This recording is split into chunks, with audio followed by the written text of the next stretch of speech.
अस्सलाम वालेकुम, कैसे हैं आप लोग? ठीक ठाक। आज first year commerce subject accounting और टॉपिक हम स्टार्ट करने जा रहे हैं पैटी कैश। ठीक है, टॉपिक का नाम क्या है? Petty cash.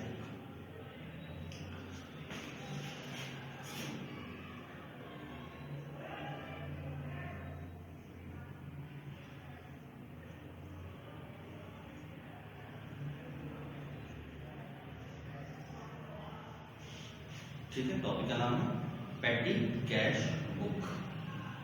अब इसके लिए सबसे पहले तो लफ्ज क्या है? पैटी। अब ये पैटी क्या होता है? पैटी का मतलब होता है छोटे मोटे, ठीक, छोटे मोटे खर्चों के लिए एक अलग से बुक बनाई जाती है, that is called petty cash. ठीक है, तो पैटी का मतलब क्या हुआ? छोटे मोटे। अब आ जाओ कैश बुक। कैश बुक का बाकायदा हमारा एक टॉपिक भी आएगा जिसका नाम ही क्या होगा? Cash book. ठीक है, तो हम कैश बुक के अंदर उसकी पूरी डिटेल और पोस्टमार्टम उसके अंदर पढ़ेंगे। अभी हम सिर्फ और सिर्फ इसकी हल्की फुल्की डिफिनेशन पढ़ के आगे बढ़ जाएंगे, क्योंकि हमारा मेन टॉपिक क्या है? Petty cash book. ठीक है, अच्छा, अब छोटा सा कैश बुक की डिफिनेशन। कैश बुक क्या चीज होती है? कैश बुक का मतलब होता है एक ऐसी किताब जिसके अंदर कैश से मुतालिक जितनी ट्रांजैक्शंस होती हैं वो लिखी होती है, that is called cash book. और ये हर बिजनेस में बनाई जा रही होती है। ठीक है, कैश बुक को बनाने वाला जो होता है वो कैशियर कहलाता है, यानी वो मेन बंदा होता है। बिजनेस के अंदर 1 रुपए से लेकर 1 अरब रुपए कोई सी भी ट्रांजैक्शन हो, छोटी बड़ी कोई सी भी हो, सबसे पहले कहाँ रिकॉर्ड हो रही थी? कैश बुक के अंदर, कैश से रिलेटेड। ठीक, तो वो कैश बुक के अंदर रिकॉर्ड हो रही है। अब कैशियर जो होता है वो कैश बुक मेंटेन कर रहा होता है। अब लाजमी सी बात है, बिजनेस के अंदर बड़ी बड़ी ट्रांजैक्शंस आती हैं, लाखों करोड़ों का बिजनेस इन हो रहा होता है, आउट हो रहा होता है, उसको रिकॉर्ड करना होता है। उसके दरमियान कोई बंदा आ जाए, 10 रुपए दे दो पेंसिल लानी है, 15 रुपए दे दो स्केल लाना है, फलाना लाना है, तो अब वहां डिस्टर्बेंस पैदा होता है और उस डिस्टर्बेंस से कोई एरर होने के चांस है। तो लिहाजा फिर हम क्या करते हैं? हम ये देखते हैं कि यार हमारे छोटे मोटे खर्चे कुल मिला के बिजनेस में होते कौन कौन से, कितने के हो जाते हैं। जैसे वो बिजनेस टू बिजनेस वेरी करता है। जैसे एक छोटा मोटा कोई कोचिंग सेंटर है, हमारे छोटे मोटे खर्चे क्या होते हैं भाई? रोज के चाय पानी के खर्चे हो गए, या मार्कर का हो गया, या इंक का हो गया, या डस्टर का हो गया। सही, ये छोटे मोटे खर्चे रोज के हो गए थे, या फोटो कॉपी वगैरह या कुछ किराया लगाया छोटा मोटा। तो अब ये छोटे मोटे खर्चे पूरे महीने के अंदाजा लगाया जाता है, कुल मिला के भाई कितने रुपए खर्च हो जाएंगे हमारे कमोबेश 2000, एक मिसाल है। तो कैशियर जो होता है वो 2000 रुपए अलग कर लेता है, सही, और एक अलग बंदे को दे देता है, भाई ये छोटे मोटे खर्चे तुम बैठ के मेंटेन कर, मुझे डिस्टर्ब मत करना। तो 2000 रुपए निकाल के कैशियर ने किसको दे दिए? एक नए बंदे को। अब वो ये छोटे मोटे खर्चे रिकॉर्ड करेगा, यानी वो एक बुक अलग बनाएगा, उस बुक को कहते हैं पैटी कैश बुक, छोटे मोटे खर्चों के लिए। और उसके बनाने वाले को पैटी कैशियर कहते हैं। क्लियर? तो उसूल कहां से शुरू हुआ? एक बंदा जो छोटे मोटे खर्चों के लिए बुक बना रहा है जिसका नाम है पैटी कैश बुक, वो बनाने वाले को पैटी कैशियर कहते हैं। पैटी कैशियर कैश बुक वाले के पास यानी कैशियर के पास जाता है और उसे बोलता है मुझे कुछ अमाउंट दे दो। किस चीज के लिए? पैटी कैश फंड के लिए। ठीक है, अब वो 2000 रुपए, अब दो बात हो सकती है, या तो वो कैश निकाल के दे देगा, ये लो, और वो कैश लाके अपने ड्रॉज में रख लेगा, ठीक, एक बात, और फिर खर्चा करना शुरू करेगा। या दूसरा वो चेक देगा। दो ही बातें हो सकती हैं। अगर कैश दिया है तो कैश लाके अपने ड्रॉज में डाल दिया और स्टार्ट कर दी पैटी कैश, है ना। और दूसरा काम, चेक लिया। अगर चेक लिया है, किससे ले रहा है? कैशियर से। कौन ले रहा है? Petty cashier. ठीक है, पैटी कैशियर ने कैशियर से चेक लिया। अब इस चेक का क्या करेगा? चेक को थोड़ी संभाल कर पढ़ के थोड़ा थोड़ा सा तो ये क्या करेगा? उस चेक को जाके कैश करवाएगा बैंक से, फिर पैसा लाएगा और फिर अपने ड्रॉज में डाला और फिर पैटी कैश मेंटेन करना शुरू करेगा। यानी दोनों सूरतों में, चेक मिले या कैश मिले, पेटी कैशियर के पास जब ग्रॉस में कैश आएगा और पेटी कैशियर स्टार्ट करना शुरू करेगा तो वो कैश से ही स्टार्ट होगा। उसमें समझ आया, ठीक है, कि हाउ डू स्टार्ट। यहां तक ओके हो गया। यानी पेटी कैशियर कैशियर के पास जाके चेक या कैश लेता है, और कैश है तो डायरेक्ट स्टार्ट हो जाएगा, और चेक है तो उसको जाके कैश करवाएगा, फिर वो अपना मकसद पूरा करेगा। यहां तक क्लियर। अच्छा, अब आगे थोड़ा सा पढ़ेंगे। अभी मैं सिर्फ लफ्ज की डेफिनेशन बता रहा हूं, फिर मैं जितनी बातें बोलूंगा उसको मैं प्रैक्टिकली एग्जांपल के तौर पर एक सवाल भी करेंगे, ठीक है, कॉम्प्रिहेंसिव सा। अच्छा, यहां तक ओके हो गया। अब नेक्स्ट स्टेप क्या होगा, वो जो पैसे आते हैं फर्स्ट करो कितने आए, 2000 रुपए, ठीक है, इसको कहते हैं पेटी कैश फंड। अब वो 2000 रुपए क्या होता है, दोबारा से खर्चा करना शुरू करता है, खर्चा शुरू करना। अच्छा, पेटी कैश जो होता है, यानी ये पेटी कैश बुक जो होता है, इसके अपने दो सिस्टम होते हैं कि आप किस सिस्टम को फॉलो करके पेटी कैश बुक को मेंटेन करते हैं। वो सिस्टम कौन से होते हैं, दो सिस्टम है, यानी पेटी कैश बुक सिस्टम के एतबार से, इसके एतबार से, सिस्टम के एतबार से दो हिस्सों में डिवाइड होता है। कौन कौन से, एक कहलाता है ऑर्डिनरी और एक कहलाता है इम्प्रेस। एक कहलाता है ऑर्डिनरी और एक कहलाता है इम्प्रेस सिस्टम। ये ऑर्डिनरी इम्प्रेस में बेसिकली फर्क क्या है। ऑर्डिनरी का मतलब सबसे पहले सुनो, हम फंड कितना लिया पेटी कैशियर ने, 2000 रुपए, फिर पूरा महीना खर्च करता रहा। फर्स्ट करो कितने रुपए खर्च हो गए, 1700 रुपए खर्च हो गए। कितने खर्च हो गए, 1700 खर्च हो गए, ठीक है। बचे कितने उसके पास, 300 रुपए। अब ये 300 रुपए वापस ले जाएगा और कैशियर को दे देगा, कहेगा 1700 रुपए खर्च हो गए, ये 300 बचे थे, ये ले ले। हिसाब बराबर, सही है। उसके बाद फिर नेक्स्ट महीना है, फिर दोबारा से 2000 रुपए फिर दोबारा ले लेगा पहली तारीख को, फिर दोबारा खर्च करता रहा। फिर फर्स्ट करो फिर कितने रुपए खर्च हो गए, 1800 रुपए खर्च हो गए, सही। कब, महीने के एंड तक। तो कितने रुपए बचे इसके पास, 200 रुपए। ये 200 रुपए दोबारा वापस कर देगा, फिर दोबारा 2000 रुपए ले लेगा। बस यही चलता रहेगा, यानी जितने खर्च हो गए वो हो गए, जो बचे हैं वो वापस कर दे, और फिर दोबारा जितने का पेटी कैश का फंड का एक आप एस्टिमेट करते हैं कि हम इतने रुपए फंड मेंटेन रखेंगे, वो दोबारा फिर लेते चले जाएं। That is called ordinary system, यानी जो बाकी बचे वो वापस कर दे। उसको समझ आ गया ऑर्डिनरी का। और इम्प्रेस सिस्टम के अंदर क्या होता है, इम्प्रेस सिस्टम के अंदर ये होता है, फिर आप इम्प्रेस की एग्जांपल सुनो। 2000 रुपए का फंड था, 2000 रुपए लाए, करते रहे, खर्च करते रहे, पूरे महीने में कितने खर्च कर लिए, 1700 रुपए, ठीक है। कितने बचे, 300। अब ये वापस नहीं करे, बल्कि 1700 का हिसाब किताब दिया, वाउचर से होते हैं, वो जमा करा भाई इतने रुपए खर्च हो गए, देख ले, बोलता हाँ इतने 1700 रुपए खर्च हो गए। 1700 ही रुपए जितने खर्च हुए थे उतने ही दोबारा रीइंबर्स करें, सही, दोबारा से लिए और अपने पास ला के रखे। पहले अपने पास कितने बच गए थे, 300, 1700 और आए, फिर कितने हो गए, फिर वही 2000। फिर खर्च करते रहे, नेक्स्ट महीने 1800 खर्च हो गए, अब कितने बचे, 200, तो वो अपने पास ही रखे। 1700, 1800 खर्च हो गए, 1800 के वाउचर ले जाके पेटी कैशियर को दिए, फिर जो खर्च हुए थे वही 1800 रुपए दोबारा ले आए। तो लिहाजा जो बच गए वो वापस नहीं करे, बल्कि सिर्फ जो खर्च हुए वो दोबारा से ले लिए। That is called impress system. और नॉर्मली 99.98% हर कोई यूज क्या करता है, इम्प्रेस सिस्टम। लेकिन चूंकि ये दो बातें थी तो मैंने नॉलेज की थी तो वो शेयर कर दी।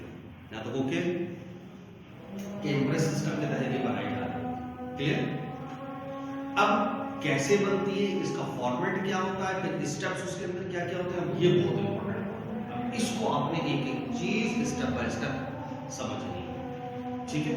तो मैं आगे प्रोसीड करूं तो ये डेफिनेशन समझ आएगी। पेटी कैश बुक किसके लिए क्या होता है, छोटे मोटे खर्चे के लिए किताब बनाई जाती है, फिर उसकी मैंने डिटेल। अब कैसे बनाई जाती है, उसको मेंटेन कैसे करते हैं, वगैरह वगैरह अब वो देखते हैं, ठीक है।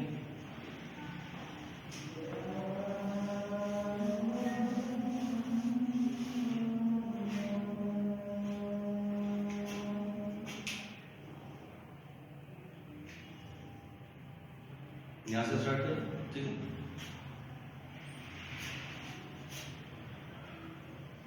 अच्छा, ये आपके रजिस्टर के 2 पेजेस के ऊपर करेंगे। कितने पेजेस पे? 2 पेजेस, वो भी आमने सामने, ठीक है। ये लाइन खींचने की जरूरत नहीं क्योंकि यहां से तो आपका पेज पहला वाला शुरू हो रहा होगा, ठीक है। अच्छा, ये आपने एक लाइन खींची, ठीक है। अब ये जो आपने लाइन खींची कौन सी वाली होगी? जो आप पेज के ऊपर पहला मार्जिन होता है ना, जो डबल लाइन पिंक कलर या ग्रीन कलर या ब्लू कलर से खींची हुई थी, उसी के ऊपर आपने पूरी 2 पेज पे एक साथ लाइन दी, ठीक है। उसके बाद में 2 लाइनें छोड़ के फिर आपने लाइन, यहां तक क्लियर? ओके की रिपोर्ट होगी। अच्छा, उसके बाद बिल्कुल मिड में, यानी एक पेज ये है, एक पेज आपका ये है और दूसरा पेज आपका ये है, तो उसके बीच में जो लाइन खींचने की जरूरत नहीं, वो तो पेज ही आपको यूं करके जब खुल रहा होता है तो बीच में जो जगह होती है, ये समझो ये आपके 2 पेज हो गए। तो मैं यहाँ निशान लगा रहा हूँ, आपको पता चले ये पहला पेज है और ये दूसरा पेज।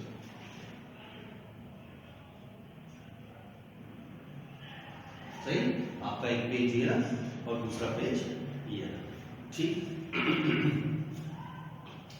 अब आपने क्या करना है? सबसे पहले कॉलम्स बनाना, ठीक है। कॉलम्स के अंदर अब इस पेज के अंदर अब आपने क्या करना है? दरमियानी दर्जे के 2 कॉलम इधर, दरमियानी दर्जे के 2 कॉलम इधर, तो बीच में थोड़ा सा बड़ा खुद ब खुद सा बन जाएगा, ठीक है। 2 दरमियानी दर्जे के इधर, 2 दरमियानी,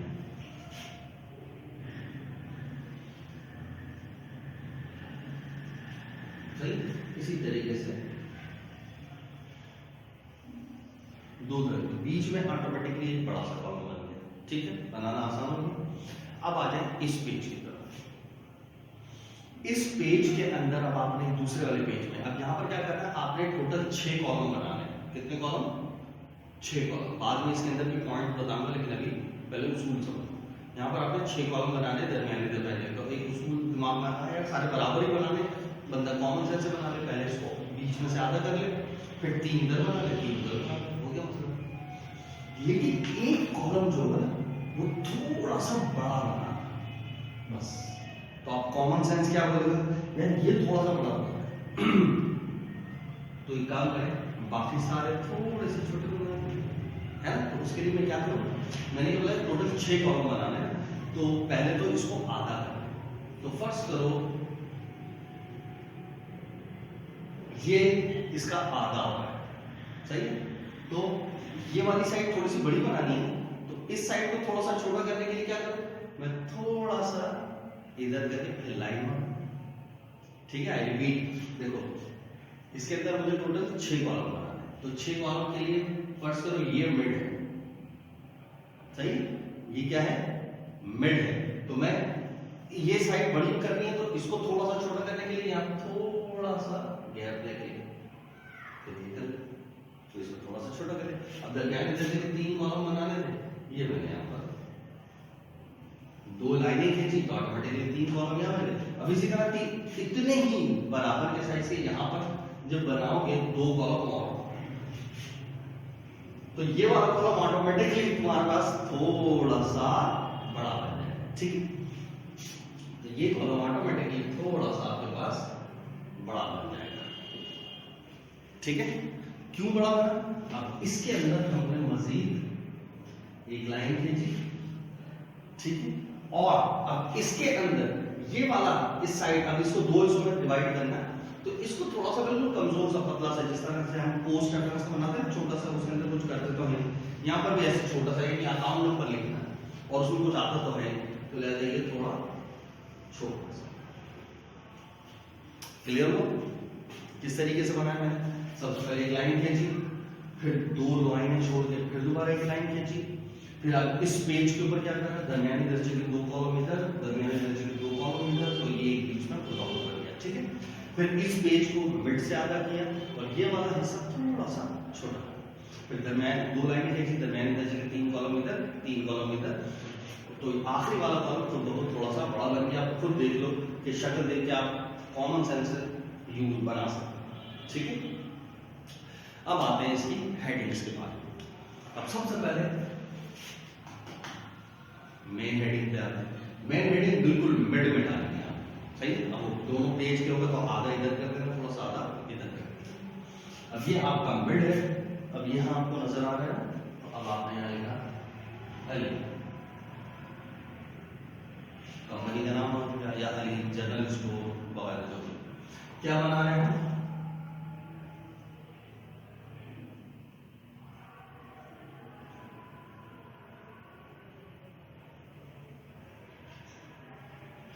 पैटी कैश बुक का आप लोगों का टाइटल डाला पैटी कैश, ठीक है। बाद लोग इसके नीचे भी लिखते हैं for the month ended, totally nonsense. एक उसूल याद रखना, जब किसी भी टेबल के अंदर डेट का बाकायदा कॉलम मौजूद हो तो ऊपर डेट की कभी भी जरूरत नहीं होती, ठीक है। तो ये याद रखना, भले कैश बुक हो, पैटी कैश बुक हो, स्पेशल जर्नल हो, ठीक है, इसके अंदर कभी भी ऊपर फॉर द ईयर या फॉर द मंथ लफ्ज नहीं आता। ओके हो गया। अब आ जाओ हेडिंग्स के अंदर। अब हेडिंग्स के अंदर सबसे पहला कॉलम किस चीज का होगा, डेट। सबसे पहला कॉलम रिसिट्स, सबसे पहला कौन सा होगा, रिसिट्स का।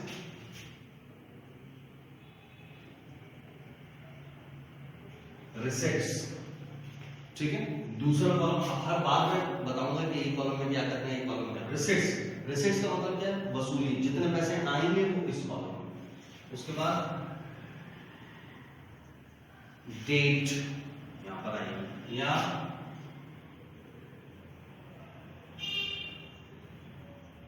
पर्टिकुलर्स, सही है। जो जो एक्सपेंसेस होंगे वो सारी डिटेल यहाँ पर डिटेल है। अब यहां पर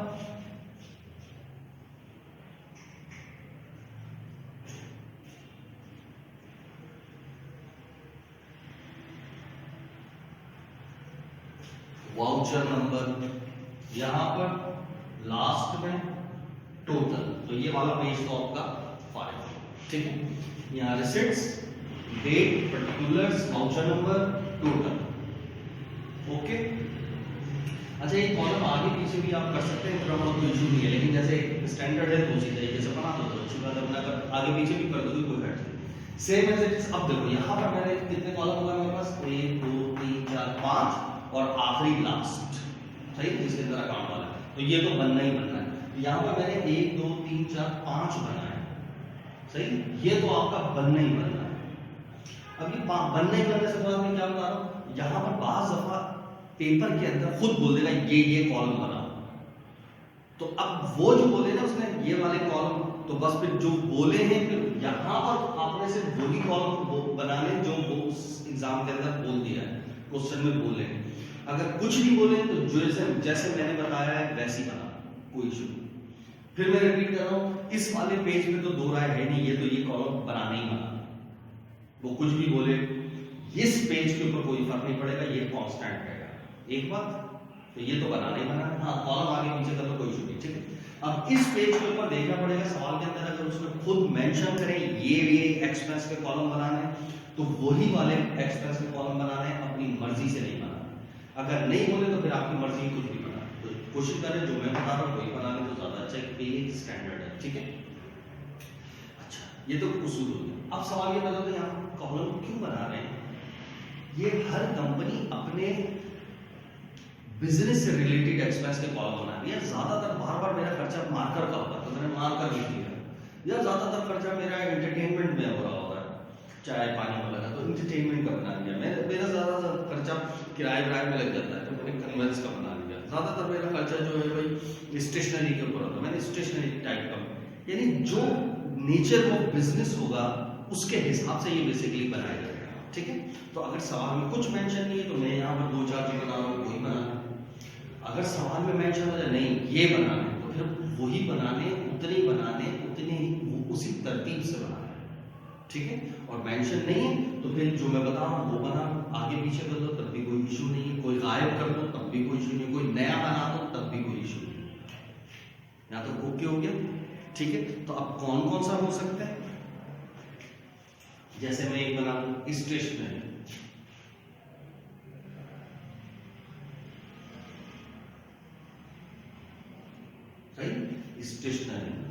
उसके बाद स्टेशनरी के अंदर कौन सा होगा, pen, pencil, sharpener, eraser, file, pages, सही है, या और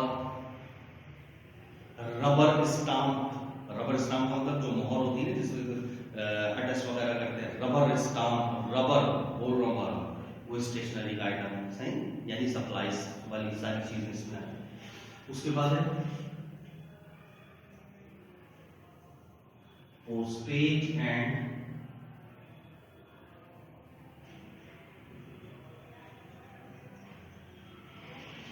टेलीग्राम, कोई चीज पोस्ट की है आपने, सही, या कोई टेलीग्राम, कोई कॉल की है, कोई पत्र भिजवाया तो लिहाजा पोस्ट किया, तो वो सारे खर्चे इसमें आ जाएंगे। इसी तरीके से कार्टेज, अभी बेसिकली कार्टेज कौन सा किराया आता है, जानवर की गाड़ी का, ऊंट गाड़ी, बैल गाड़ी, गधा गाड़ी, ये सारे खर्चे इसके अंदर आते हैं। अब देखो ये कौन सा, देखो अभी शुरू से चलता है, हालांकि आज के दौर में तो आपको कोई मिलेगा कि भाई कोई कंपनी है उसने बैलगाड़ी रखी हुई, वो लाखों रुपए के कंप्यूटर आ रहे हैं किसके ऊपर, बैलगाड़ी पर, या ऊंट गाड़ी पे नहीं है ना, हालांकि फिर भी ये आप जब आप उठाएंगे ना पेटी प्रिंटेड पे तो ये छपा हुआ मिलेगा, और आज भी पेपर्स में भी आ रहा था, जबकि नहीं होना चाहिए। हाँ, बात जहाँ जरूरत है वहाँ हो सकता है भाई, क्योंकि बाज़ गाड़ी वगैरह की भी चीजें मिल जाती हैं देखने को, लेकिन कम से कम ये बैलगाड़ी वगैरह यहाँ पर तो नहीं मिलती। खैर, इसी तरह का कार्टेज, कन्वेंस,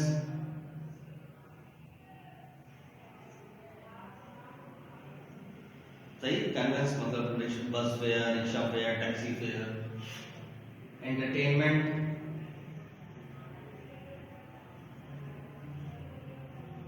सही, पान, सिगरेट, कॉफी, कोल्ड ड्रिंक, सही, ये तमाम चीजें इसमें आ जाएंगी। और फिर आखिरी एक कॉलम बनाते हैं हम सनरीज का, सनरीज या सनराइज जो भी, या इसको मिसलिनियस भी कहते हैं, वगैरह वगैरह, यानी जो जो खर्चे जिसमें होते जाएंगे वो उस कॉलम में लिख लेंगे। लेकिन ऐसा खर्चा हो गया जैसे stationery, postage, telegram, cartage, conveyance, entertainment, लेकिन एक हुआ चौकीदार को एडवांस दे दिया, रिपेयर करा लिया, अब वो तो किसी में भी नहीं आता ना, तो वो उसके लिए भी एक मखसूस अलग कॉलम बनाते हैं, वेरियस का, एसेट्रा का, सनरीज का, मिसलिनियस का, सही, मिसलिनियस का उसके लिए एक अलग अकाउंट नंबर और अमाउंट बना। इनका तो अपना अपना सबका अपना अलग अलग अकाउंट नंबर होगा, लेकिन ये तो टाइटल ही अलग होंगे, तो इसके लिए सबका अलग अलग अकाउंट नंबर। यहाँ तक बताओ, ओके। तो ये आज हमने सिर्फ और सिर्फ इसका फॉर्मेट सीखा, फिर इसके अंदर क्या कहानी है वो बात बताओ। यहाँ तक ओके की रिपोर्ट है, डन हो गया। तो एक फॉर्मेट बनाना आ गया, सही है, पेटी कैश को एक समझ आ गया, अच्छा मुझे टॉपिक पढ़ने जा रहा हूँ इसके लिए है क्या चीज, ओके हो गया। तो यहाँ तक वो जहन में रखना, पता है नेक्स्ट लेक्चर